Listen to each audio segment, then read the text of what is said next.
Второто пътешествие на Синдбад мореплавателя. Приказка от 1001 нощ.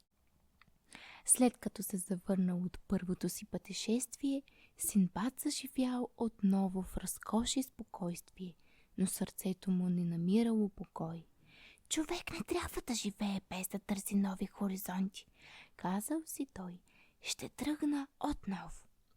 Той натоварил стоки на кораб и отплавал с търговци към далечни земи. След дни плаване, корабът спрял до красив остров. Зеленината била гъста, а въздухът свеж. Синдбад слязал на брега, за да се разходи, но докато се наслаждавал на природата, корабът отплавал без него. Останал сам.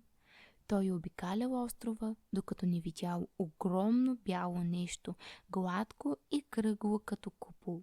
Приближил се и разбрал, че това е яйце. Яйцето принадлежало на гигантска птица Рух. Синдбад си спомнил историите за нея и решил да се възползва. С помощта на пояса си той се завързал за кръка на птицата и зачакал. На сутринта Рух се върнала, хванала го с ногтите си и полетяла високо в небето. След дълъг полет го оставила в дълбока долина. Синдбад се освободил и се огледал. Навсякъде около него имало диаманти, големи и блестящи. Но в долината имало и огромни змии.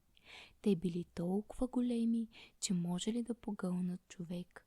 Синдбад се оплашил и се скрил. Скоро чул шум отгоре. Хора хвърляли големи парчета месо в долината. Месото падало върху диамантите. Синдбад разбрал какво се случва. Търговците използвали хитър начин да събират скъпоценните камъни, ори хващали месото, а заедно с него и диамантите.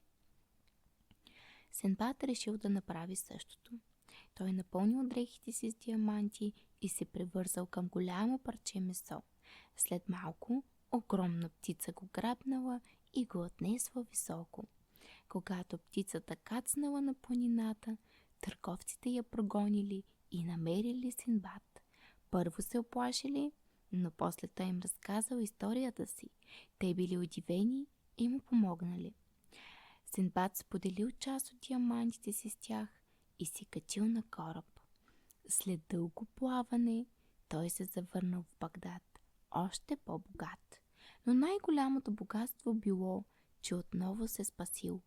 И макар да се радвал на спокойствието в душата му, отново се раждало желание за нови пътешествия.